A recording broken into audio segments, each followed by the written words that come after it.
Welcome back to Silver Lining Knitting, to this series of videos practicing skills for Japanese knitting patterns. The last video we practiced some decreased stitches, some yarn overs, and knit two together or knit three together combinations. And for these we had the yarn over right next to the decreased stitch. This video will move on to a slightly more advanced technique where there are stitches in between the decreased stitch and the yarn over. So first I'll show you what we've done so far. I have knitted through row 17 on that practice pattern, which I will link to in the comments. And you can see where the edges where we did the knit two together yarn over combination, and it went back and forth. The stitches alternated on a couple of rows. You get this kind of zigzag pattern, and then the knit three together with the two yarn overs on either side is this spot in the middle. So you can see that they do make a really interesting textural pattern. We will continue now with row 18 of the chart, and you can see we will do the knit two together with some stitches between that and the yarn over.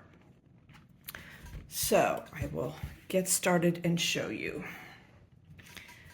So we first, we're going from left to right, which in my knitting is I have pearls for my garter stitch border stitches, and I'm also slipping the turning peg at the beginning. So I do my 3 pearls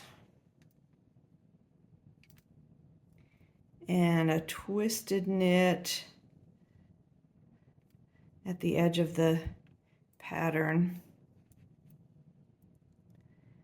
Now we have a purl, and the next stitch is the yarn over here. So notice we have 3 empty stitches then, and the knit two together stitch is on the stitch after the blue stitch marker. So I'm going to go to that stitch. So here's the peg after the blue stitch marker. I'm going to, and my stitches are moving to the right.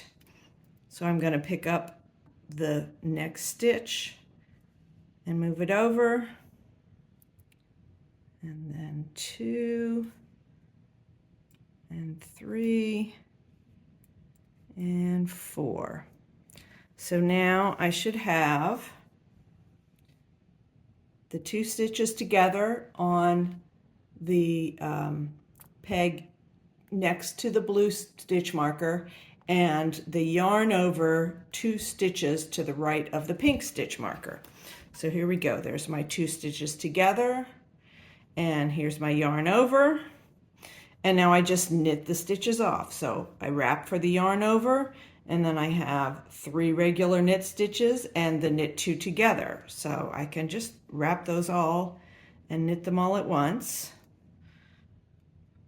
My knitting is loose enough that I can do the 2 stitches together at one time. And I adjust my tension, and there is our first set of stitches. Now the pattern shows us we do 5 more regular knit stitches before we do the pattern, that same combination of stitches going the other direction. So here is our knit in the middle.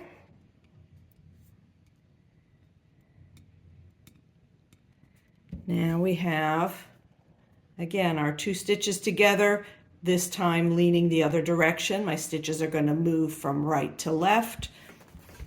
So this is where the 2 stitches will go together. I move over 1, and then the 3 stitches between. And I have the yarn over 2 stitches before my pink stitch marker.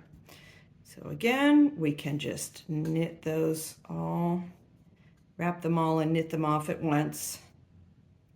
So 2 together, then 3 regular knit stitches and the yarn over.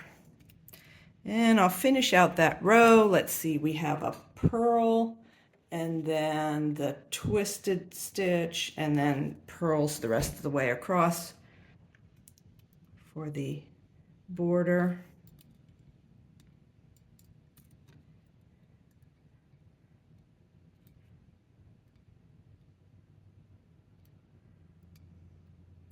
And as always, we knit the turning peg at the end of the row. So that is not much more difficult than doing the stitches where the yarn over is right next door. You just have to move a few more stitches.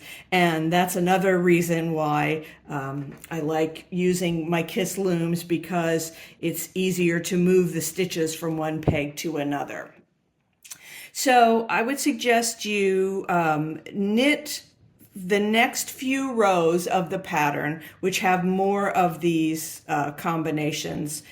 What we're doing is we're moving a whole several stitches over toward in the pattern. So you'll get something that looks similar to this, where you see several stitches all moving over at once.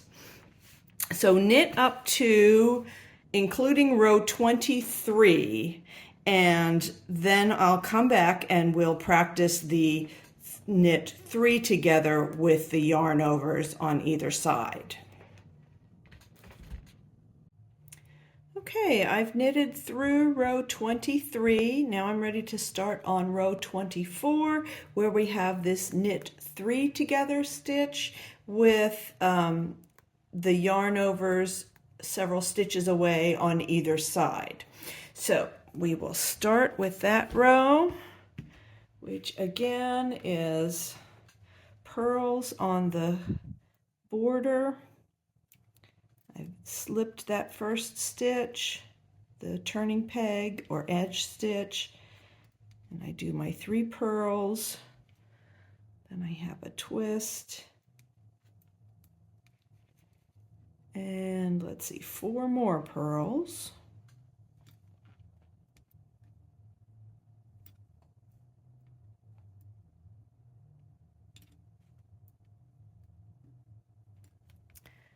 Okay, now I'm ready to do the 3 together combination. And the stitch markers make it really easy on this pattern. My 3 together stitch is on the pink stitch marker, and then the blue stitch markers on either side are where the yarn overs will be.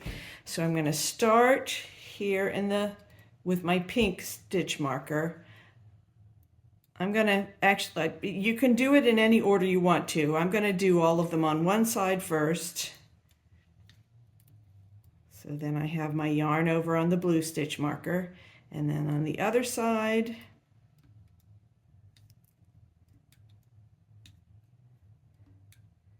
and again another yarn over. So I have 3 together on the pink marker, yarn overs on the others, and then there will just be knit stitches in between.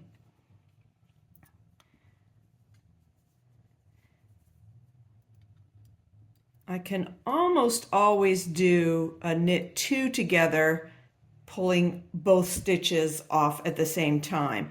The knit 3 togethers, depending on the yarn, sometimes you have to do some of them separately. This is a cotton yarn that doesn't have a whole lot of stretch to it, so I think I am going to do, just to save myself some hassle, 2 stitches first and then 1 more, and that allows me to sort of pull a little slack from the other stitches and make it easier to knit them off. And then I do my other knits and my other yarn over, and I have completed that set of stitches. And let's see, I do some purls.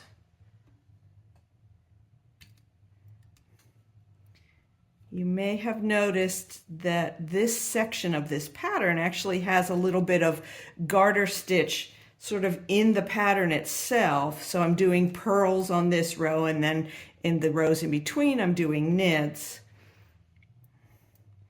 and that twist stitch at the edge, which will kind of set off the whole pattern a little bit. And as always, I knit my turning peg at the end of the row. So it's relatively easy to add a few stitches in between your decrease and your yarn overs. The next thing that happens in this bigger pattern, there's a few more rows where you can practice those 3 together. Then there's another section with the 2 together and the spaces, the stitches between the yarn over.